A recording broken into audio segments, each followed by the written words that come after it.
অধ্যক্ষ মহোদয়, জিলা নিৰ্বাচনী কাৰ্যালয়ৰ পৰা অহা ভাৰপ্ৰাপ্ত মাষ্টাৰ ট্ৰেইনাৰ বিষয়াসকল, ৱাইজগড় মহাবিদ্যালয়ৰ ছাত্ৰ কল্যাণৰ সঞ্চালক অধ্যাপক পাচানলী ডাঙৰীয়া, মৰমৰ ছাত্ৰ ছাত্ৰীসকল, আমি আজি ভাৰতীয় নাগৰিক হিচাপে সুন্দৰ এটা সুযোগ পাইছোঁ। আমাৰ মহাবিদ্যালয়লৈ ভাৰতৰ নিৰ্বাচনী আয়ুক্তই আগন্তুক নিৰ্বাচনৰ কাৰণে আমাৰ মহাবিদ্যালয়লৈ EVM এৱাৰনেছ কেম্পেইনিং টিম প্ৰেৰণ কৰিছে আৰু ইলেক্ট্ৰনিক ভোটিং মেচিনত আমি কেনেকৈনো ভোট দিম, ভোটত কিবা উল্টা পুল্টা হয় নেকি, এটাত ভোট দিলে আনটোত হয় নেকি, দুটা ভোট একেলগে দিয়া যায় নেকি, বিভিন্ন ধৰণৰ ভোটাৰৰ মনৰ প্ৰশ্নবিলাকৰ সমাধান দিয়াৰ কাৰণে আমাৰ মাজত বিভিন্ন বিষয়াসকল আহিছে। আমাৰ মহাবিদ্যালয়ৰ মাননীয় অধ্যক্ষ মহোদয় এই বিষয়ে এই অনুষ্ঠানটোত আমাৰ ছাত্ৰ ছাত্ৰীসকলক আহ্বান জনাইছিল। আমি এই অনুষ্ঠানটো আৰম্ভ কৰিব বিচাৰিছোঁ আৰু অধ্যক্ষ মহোদয়ক মই ইয়াৰ কাম চলাই দিয়া জনাইছোঁ। এটা শব্দ হ'ব নোৱাৰিব।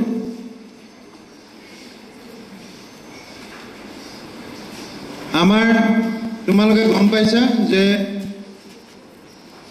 লোকসভাৰ ইলেকশ্যন অসমত হৈ আছে। আজি প্ৰথম পৰ্যায়ে ভোট হৈছে। আজি 5টা সমষ্টিত ভোট হৈছে। অসমৰ টোটেল 14টা সমষ্টি বিষয়াই নিৰ্বাচনী আয়ুক্তই ভাৰতৰ প্ৰধান নিৰ্বাচনী আয়ুক্তই 9টা ফেজত লোকসভা নিৰ্বাচন অনুষ্ঠিত কৰিছে। 545 জন প্ৰতিনিধিয়ে ভাৰতবৰ্ষৰ যিখন পাৰ্লিয়ামেণ্ট, এই পাৰ্লিয়ামেণ্টখনত প্ৰতিনিধিত্ব কৰিব।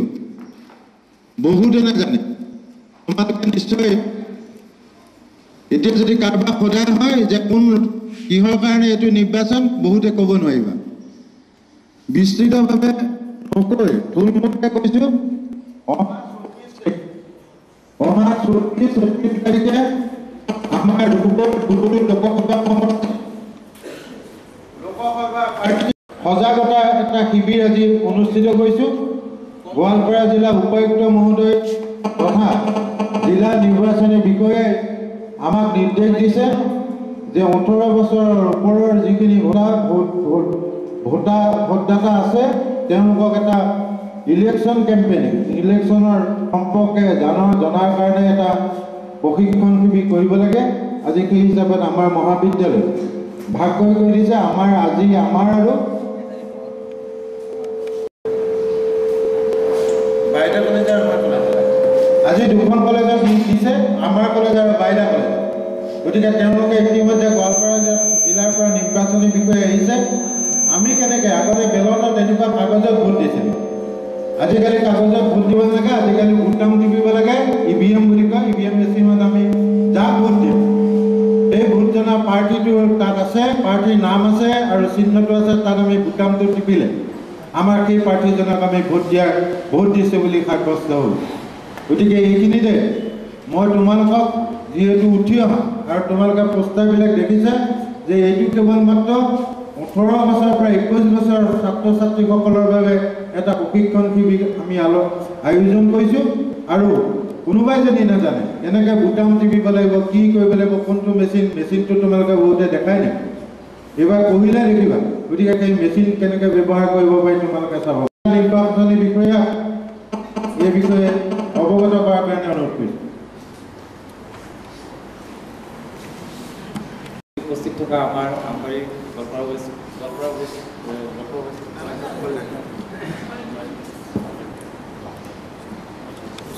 আৰু উপস্থিত থকা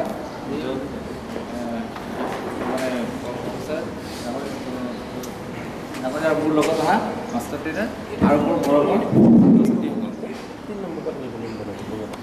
প্ৰায়বিলাক কলেজতে লৈছে, মানে প্ৰত্যেক কলেজৰ ষ্টুডেণ্টখিনিক আমি মানে এৱাৰনেছ কৰিব বিচাৰিছোঁ যে কেনেকৈনো EVM মেচিনটো ইউজ কৰিব লাগে সেইটোৰ ওপৰত। কিন্তু তাৰ আগতে ক'ব লাগিব যে এই মেচিনটো 2000 চনৰ পৰাই আৰম্ভ হৈছিল। ইয়াক ইলেক্ট্ৰনিক ভোটিং মেচিন বুলি কোৱা হয় আৰু ইয়াক দুটা কোম্পানীয়ে ডিজাইন কৰিছে, ECI আৰু ভাৰত ইলেক্ট্ৰনিক্স লিমিটেড, বেল। আমি বোধহয় ECI মেচিন পাইছোঁ আৰু 2000ৰ পৰা EVM মেচিনৰ প্ৰস্তুতি মানে ইয়াত আমাৰ প্ৰচলন আছিল। এই মেচিনবোৰ ইয়াত দুই ধৰণে মেচিন আহিছে। এটা হ'ল 2006 চনৰ আগৰ মেচিনবিলাকত এটা ঘড়ী আছিলে, সৰি ঘড়ীটো নাছিলে এতিয়া আকৌ নতুনকৈ 2000 চনৰ পিছত যিখিনি মেচিন আহিছে সেইখিনিতে ইয়াত মানে এটা ক্লক ইনষ্টল কৰা আছিল তাৰমানে এইটো দিয়া হৈছিল মানে কেতিয়া মানে ভোটটো ষ্টাৰ্ট কৰে সেইটো চোৱাৰ কাৰণে তাৰপৰে এখন নতুন মেচিন আহি আছে আমাৰ ভিভি প্যাট বুলি এটা বস্তু আহি আছে তাৰপৰে ভোটাৰজনে গম পাব যে তেওঁ ক'ত ভোট দিব মানে কাক ভোটটো দিছে লগে লগে এখন পেপাৰ ওলাই আহিব এইটো ভিভি প্যাট মেচিনটো এটা কাজ হ'ব এই মেচিনটো আমাৰ আহি পোৱা নাই কিন্তু অদূৰ ভৱিষ্যতে এই মেচিনটো ইন্ট্ৰডিউচ হৈ আছে হয়তো ইণ্ডিয়াৰ বহু জেগাত এবাৰ ইলেকশ্যনত এই মেচিনটো বহুত জেগাত ইউজ হ'ব তাৰমানে ভোটাৰজনে গম পাব যে তেওঁ ভোটটো কাক দিলে আৰু লগে লগে এখন স্লিপ ওলাই আহিব সেই স্লিপখনত চাব পাৰিব চিম্পলটো মানে সাপোজ কোনোবাই বিজেপি ভোট দিছে বা কংগ্ৰেছৰ ভোট দিছে সেইখন লগে লগে স্লিপখন পাই যাব আৰু স্লিপখন পোৱাৰ পিছত এই স্লিপখন ফেক্স অহাৰ লগে লগে যেনেকৈ ফেক্সটো ক্লিয়াৰ থাকে লাহে লাহে ই অলপ নোহোৱা হৈ যায় মিচিং হৈ যায় সেইখন এই পেডখনো তেনেকুৱাই হ'ব পেপাৰছখন তেনেকুৱা হ'ব তাৰপিছত এখন এটা ড্ৰপ বক্সত পেলাই থৈ ভোটাৰজন লৈ যাব তেওঁৰ লগত লৈ যাব নোৱাৰে যি নহওক কেনেকৈনো আমি ভোটিং মেচিনত আমি ভোট ল'ব লাগিব সেইটোৰ বিষয়ে অলপ ক'ব বিচাৰিছোঁ আৰু আজি যিখিনি কথা কম এইখিনি কথা নিজৰ ধৰক গাৰ্জেনখিনিক বা মা বাবা দেউতা মা তেওঁলোকক অলপ বুজাই দিব কাৰণ আজি ষ্টুডেণ্টখিনিয়েতো লিড ল'ব লাগিব ইন ফিউচাৰ গতিকে মই ভাবোঁ যে awareness to the students is a must যে কথাটো হ'ল আমাৰ ভোটিং মেচিনৰ দুটা পাৰ্ট আছে এইটো কয় কণ্ট্ৰল ইউনিট এই ইউনিটটো জেনেৰেলি আমাৰ থাৰ্ড পলিং অফিচাৰৰ ওচৰত থাকে আৰু এইটো হ'ল বেলটিং ইউনিট বুলি কয় ইয়াত বেলট এখন ইয়াত মানে ফিক্স কৰা হয় এখন মই এখন বেবী বেলট বনাইছোঁ জাষ্ট বুজাবৰ কাৰণে ইয়াত অৰিজিনেল বেলটখন যেতিয়া আমাৰ কেণ্ডিডেট আহিব কেণ্ডিডেট যেতিয়া ফাইনেল হৈ যাব তেতিয়া এই বেলটখন আমি ফিক্স কৰিম আৰু ভোটগ্ৰহণ কেন্দ্ৰত অৰিজিনেল বেলটখনে পাব এখন বেবী বেলটটো গম পায় কাৰণ কলেজতো ইলেকশ্যনবিলাক হয় নহয় জানো গতিকে যে এই বেলটখন মই জাষ্ট বেবী হিচাপে বনাই আনিছিলোঁ জেনেৰেলি কি হয় এই ইউনিটটো আমি ফাইনেল প্ৰিপেয়াৰ কৰি দিম ইয়াত এডাল ৱায়াৰ আছে কেবল বুলি কয় লিংক কেবল এই কেবলডাল জাষ্ট কণ্ট্ৰল ইউনিটত লাগিব এই পাৰ্টটো আমি ফাইনেলি আমি তাতে আমি বনাই মেলি পঠিয়াই দিম চেণ্টাৰলৈ তাৰপিছত আহি তেওঁলোকে কি কৰিব ৰাতিপুৱা 6টাৰ পৰা 7টাৰ ভিতৰত এটা মক পল কৰিব লাগিব মক মানে বুজেতো এটা মানে ভুৱা এটা পল মানে এটা দেখাবৰ কাৰণে এক্সাম্পলাৰী এটা পলিং কৰিব এজেণ্টবিলাকৰ ফ্ৰণ্টত তাত 50টা ভোট ল'ব লাগিব মেচিনটোত তাৰ কাৰণে 6টাৰ পৰা 7টালৈ নিৰ্বাচন আয়োগে টাইমটো ধৰি দিছে টাইমটো ফিক্স আৰু যেতিয়া এইটো ভোটটো মানে যেতিয়া দেখিব এজেণ্টবিলাকে ছেটিছফাই হ'ব তেতিয়া তাত এখন চাৰ্টিফিকেট দিব লাগিব এখন মক পল চাৰ্টিফিকেট বুলি কয় তাত এজেণ্টসকলে চহী কৰিব যিকেইটা এজেণ্ট পাৰ্টিৰ হৈ পেলাই তাত প্ৰেজেণ্ট থাকিব তাৰপিছত মেচিনটো ৰেডি হোৱাৰ পিছত এইটো চিলিং হ'ব তেতিয়া মানে মেচিনত ভোটকেইটা চিৰিয়েল নাম্বাৰ থাকিব যে আমাৰ ভোটিং চাইডটো হৈছে অনলি ব্লু বটম কাৰণ আমি হোৱাইট বটমবিলাক টিপ নাখায় কাৰণ হোৱাইট বটমত কেণ্ডিডেট নাই আমাৰ বহুত গাঁৱৰ যিবিলাক মানুহে নাজানে সেইবিলাক মানুহে কি কৰে এই হোৱাইট পৰ্চনটোত আহি টিপি থাকে য'তে ত'তে টিপি থাকে হয়তো চবতকৈ বেছি মানে নাজানা হৈ থাকে তেওঁলোকে সোধে কাক ক'ত টিপিম এনেকৈ সোধে এতিয়া ক'ব লগা হয় বিধান আপোনালোকে পচন্দ হয় কিয় ইয়াত আমাৰ কেণ্ডিডেটখিনি আমি ইয়াত বেলট পেপাৰ ফিক্স কৰি দিম তাৰপিছত আমাৰ কাম হ'ব কি এতিয়া ইয়াত যিকেইটা কেণ্ডিডেটে কণ্টেষ্ট কৰিব সাপোজ আমাৰ ধুবুৰী যিটো আমাৰ লোকসভা সমষ্টি আছে তাত ধৰি ল'লোঁ ইয়াত মই 7 কেণ্ডিডেটৰ মই এটা লিষ্ট বনাইছোঁ ধৰক 6টা কেণ্ডিডেটে কণ্টেষ্ট কৰিছে ফাইনেল হৈছে 6টা কেণ্ডিডেটৰ নামত বেলট পেপাৰ প্ৰিণ্ট হৈছে আৰু প্ৰতিটো মেচিনত বেলট পেপাৰ পেষ্টিং হৈছে এতিয়া লাষ্টত এটা থাকিব এইটো নটা বুলি কয় নটাটো এটা মানে ইলেকশ্যন কমিশ্যনে এনেকুৱা এটা শব্দ ইউজ কৰিছে আপোনালোকে জানে ৰিজনিং টেষ্টত আহে নান অফ দ্য এভব গম পাইছে নটা আপোনালোকে পাই নাপায় কুৱেশ্যন ৰিজনিং টেষ্টত পাই নাপায় যে মানে কেইবাটাও কুৱেশ্যন থাকিল মাল্টিপুল এটা কুৱেশ্যন থাকিল মাল্টিপুল এনচাৰ থাকিল লাষ্টত লেখা থাকিল নান অফ দ্য এভব মানে এনচাৰ এটাও নহয় ঠিক তেনেকৈ এইটো কিয় দিছে তাৰমানে বহুতে ভাবে যে মই মোৰ কেণ্ডিডেট পচন্দ নহ'ল মই ভোটটো নিদিওঁ কিন্তু ভাৰতীয় নাগৰিক হিচাপে সাংবিধানিক ৰাইট হিচাপে আমি ভোট দিয়া আমাৰ অধিকাৰ আছে আমি ভোট দিবই লাগিব আমাৰ মতদান আমি প্ৰকাশ কৰিব লাগিব যদি আপোনাৰ কাৰো কেণ্ডিডেট পচন্দ নহয় তেতিয়াহ'লে তাত আমি দিব পাৰোঁ নান অফ দ্য এভব যিটো নান অফ দ্য এভবে এটা সময়ত হয়তো বিগ ৰিজাল্ট এটা ক্ৰিয়েট কৰিব গোটেই ভাৰতবৰ্ষত হয়তো এনেকুৱা কেণ্ডিডেট কিছুমান আহিছে এই কেণ্ডিডেটটো চইচ নহয় যে বা কেণ্ডিডেটটো তোমাৰ উপযুক্ত নহয় এইটো আমি ভোটদানেৰে আমি জনাই দিব পাৰিম যে আমি তেওঁক ছিলেক্ট নকৰিলোঁ বা মই ছিলেক্ট নকৰিলোঁ আমি শব্দটোৰ পিছত আহিব যে মই তাৰমানে এজ এ ভোটাৰ হিচাপে তেতিয়াহ'লে লাষ্ট ভোটতটো কি হ'ব নটাটো হ'ল নান অফ দ্য এভব এইটো এটা কেণ্ডিডেট কিন্তু সিও এটা কেণ্ডিডেট, কিন্তু আমাৰ ইয়াত জেনেৰেলি নটা বেছি নপৰিব, খুব কম এডুকেটেড মানুহ হয়তো দিব। আৰু আমি কি ভোটিং কৰিম? এথিকেল ভোটিং কৰিম। আমাৰ বিবেকে কি ক'ব? কাৰো প্ৰেছাৰত নাহি, কাৰো দ্বাৰা প্ৰৰোচিত নহয়। আমাৰ যিটো এথিকেল যিটো কয় বা যিটো অন্তৰৰ পৰা যিজনক কয় যে মানুহজনে ভাল কাম কৰে, বিবেক ভোট। এথিকেল মিনছ বিবেক ভোট। বিবেক ভোট আমি প্ৰদান কৰিম। আৰু বিবেক ভোট 5, 6, 7টা হয় ই বনালোঁ। 1, 2, 3, 4, 5, 6 কেণ্ডিডেট হয় আমাৰ। ইয়াৰ পৰা ইণ্ডিয়ান থাকিব, কংগ্ৰেছ থাকিব, বিজেপি থাকিব, এজিপি থাকিব, ইণ্ডিপেণ্ডেণ্ট থাকিব, তো আম আদমি পাৰ্টিও থাকিব পাৰে। গতিকে এইটা কেণ্ডিডেট ধৰিবা। আৰু লাষ্টৰ পাৰ্টটো হ'ল আমাৰ 9টা দাঁতত যায় সেইকাৰণে কেণ্ডিডেট আপুনি পচন্দ নকৰিলে, গতিকে 9টাত দিবলৈ কোৱা। তাৰমানে কি কৰে তেনেকৈ দেখা যায় বহুতে ভোট দিবলৈ নাযায় যে মোৰ কেণ্ডিডেট পচন্দ নাই, মই ভোট দিলোঁ। আৰু বহুতে ভিতৰত যায় কয় যে মানে চব দেখিলে তেওঁৰ আগতে চিনো দিলে, লাষ্টত তেওঁ ডিক্লেয়াৰ দিলে যে মই ভোট দিলোঁ। যেতিয়া দেখিব তেতিয়া মানে কি কৰে কেণ্ডিডেটে পচন্দ নহ'ল, তাৰ আহিলে হৈ গ'ল, চিম্পুল কথা। আচ্ছা যি হওক, এতিয়া নেক্সট পৰ্যায়ে আহিল প্ৰথমটো হ'ল এইটো পাৰ্ট, এইটো হ'ল ডিসপ্লে পাৰ্ট। সেকেন্ড পাৰ্টটো হ'ল আমাৰ এইটো সেকেন্ড পাৰ্ট, এইটো হ'ল কেণ্ডিডেট সেট পাৰ্ট, আৰু ইয়াত বেটাৰি থাকে। থাৰ্ড পাৰ্টটো হ'ল আমাৰ ৰিজাল্ট পাৰ্ট, আৰু ফ'ৰ্থ পাৰ্টটো হ'ল আমাৰ বেলট পাৰ্ট। মই দেখাই দি আছোঁ এইটো হ'ল আমাৰ ডিসপ্লে পাৰ্ট। নেক্সটটো হ'ল এইটো হ'ল candidate set part, candidate set part. থাৰ্ডটো আমাৰ ৰিজাল্ট পাৰ্ট, আৰু ফ'ৰ্থটো হ'ল আমাৰ বেলট পাৰ্ট।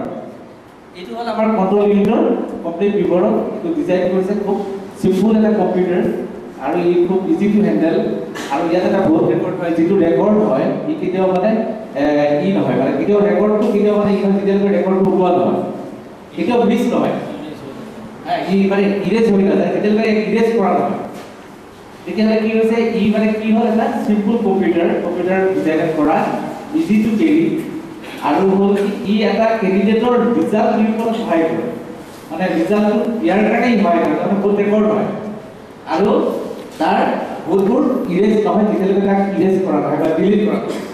এতিয়া কথাটো হ'ল প্ৰথমে আপোনালোক বুলিয়ে কৈছোঁ, আপোনালোক যেতিয়া আহিব ভোট দিব, আপোনাৰ আইডেণ্টিফিকেশ্যনৰ কাৰণে আপোনাৰ হয়তো ভোটাৰ শ্লিপ এখন দিব, ফটো ভোটাৰ শ্লিপ এইখন ঘৰে ঘৰে যাই দিব লাগে নিয়মতে। কোনোবাই যে লৈ আনে সেইটো বেলেগ কথা, কিন্তু সি মানে প্ৰতিজন ভোটাৰক সি দিব লাগিব। এইটো হ'ল ভোটাৰ শ্লিপ, আৰু ভোটাৰ শ্লিপৰতো ফটোখন থাকিব। এইখিনি শ্লিপ লৈ যেতিয়া ভিতৰত সোমালে আইডেণ্টিফাই হৈ গ'ল যে এই ভোটাৰ হয়, তেওঁৰ নামটো আছে, তাৰপিছত মাৰ্ক কপিত যিজনে কপি মানে টিক মাৰ্ক মাৰিব লাগে সি মাৰিব, মহিলা হ'লে তলত আণ্ডাৰলাইন কৰিব, পুৰুষ হ'লে জাষ্ট টিকটো মাৰিব, টিকটো ফৰ অল, কিন্তু মহিলা হ'লে জাষ্ট আণ্ডাৰলাইন এটা কৰিব। কৰাৰ পিছত সি এইটো ৰেজিষ্টাৰত যায়, চিৰিয়েল নাম্বাৰ আৰু ভোটাৰ শ্লিপৰ চিৰিয়েল নাম্বাৰ আৰু ভোটাৰ মানে ভোটৰ চিৰিয়েল নাম্বাৰ আৰু সেইটো মেইনটেইন কৰিব। মেইনটেইন কৰাৰ পিছত চিগনেচাৰ কৰিব লাগিব। চিগনেচাৰ কৰাৰ পিছত তাক এটা মানে দিব, এটা আঙুলিত চিয়াহী দিব, ইনক্ৰেডিবল ইংক বুলি কয়। সেইটো দিয়াৰ পিছত থাৰ্ড পুলিং অফিচাৰ তাত সেই শ্লিপখন জমা দিব লাগিব। দিয়াৰ পিছত সেই বেলটটো দিব। আচ্ছা, মই এটা জাষ্ট এটা মানে মক পল টাইপ কৰিব খুজিছোঁ। মোক মানে আমাৰ যিহেতু ইয়াত 7টা আছে, মানে আমাৰ মেচিনত ভোটটো কাৰেক্টলি যায় নাযায় বহুত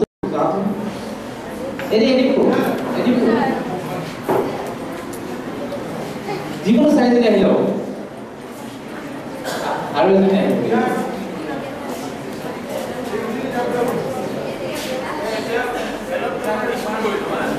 গ্ৰীণ লাইট এটা জ্বলিছেনে?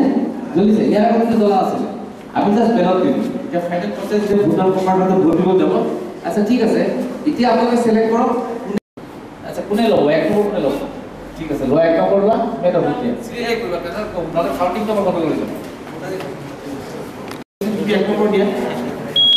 এই চোৱা, এইটো দিয়াৰ লগে লগে এটা ৰেড লাইট আহি এটা সাউণ্ড আহে, বিপ সাউণ্ড বুলি কয়।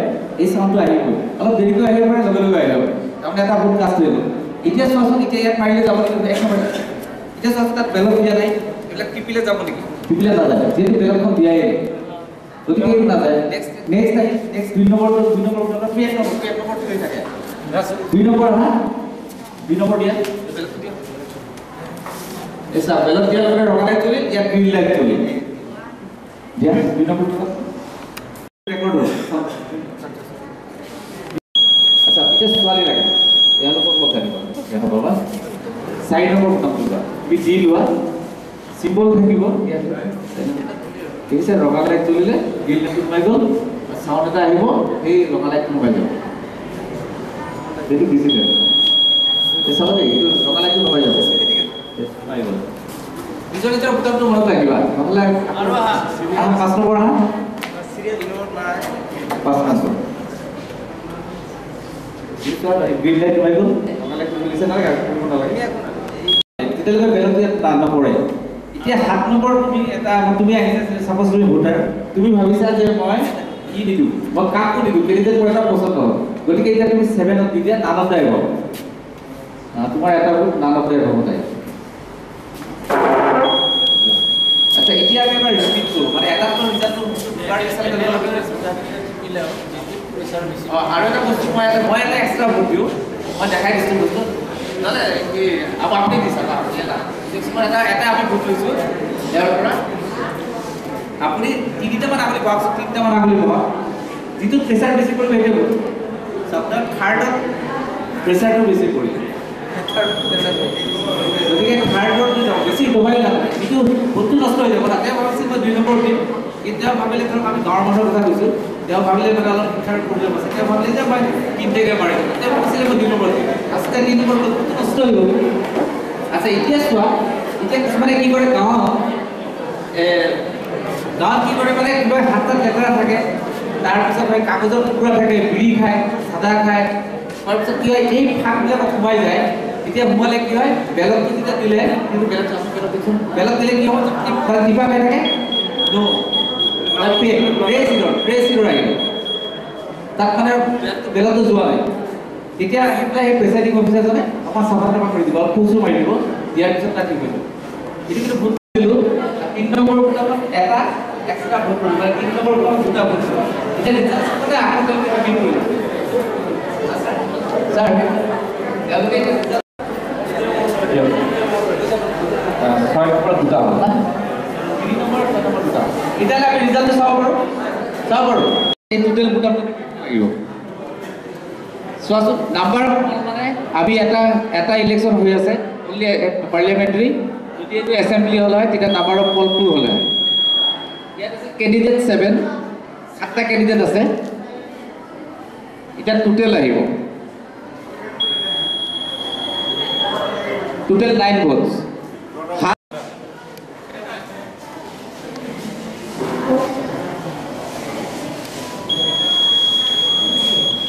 2 নম্বৰ কথা ঠিক আছে এটা মাৰিছে পাইছে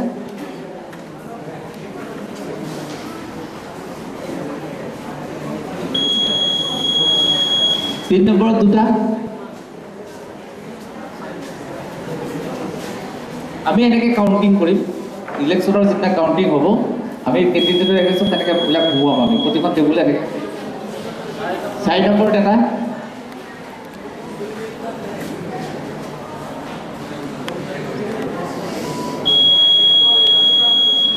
5 নম্বৰত এটা